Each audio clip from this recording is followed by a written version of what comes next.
huyo mume wako uliye naye, kabla hujaingia naye kwenye mahusiano, ulichukua muda gani kumuuliza Mungu? Acha tu kulialia, ulichukua muda gani kumuuliza Mungu kabla ya kuingia kwenye mahusiano na huyo mume wako?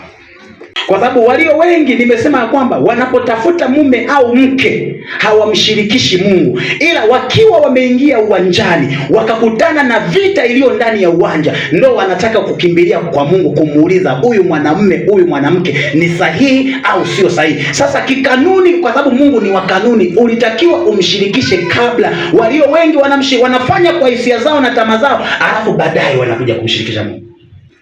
Muulize jirani yako, ulimshirikisha Mungu kiasi gani? Achana na ahadi nzuri. Baba aliniahidi ahadi nzuri. Yaani hata kama amesema magari atakupaisha na ndege, atakutengenezea swimming pool juu ya angani. Achana na hayo.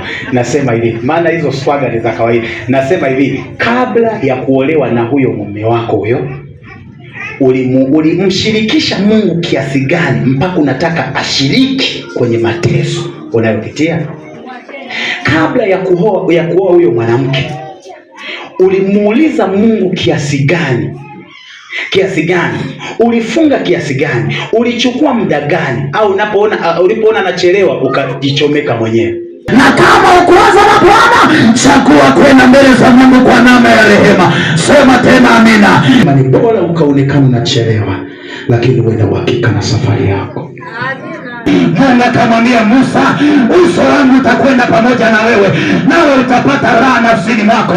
Inamaanisha kinyume na uso wa Mungu kwenda pamoja na wewe, iwe kwenye mashamba, iwe kwenye kazi, iwe kwenye ndoa, itakuwa ni vilio.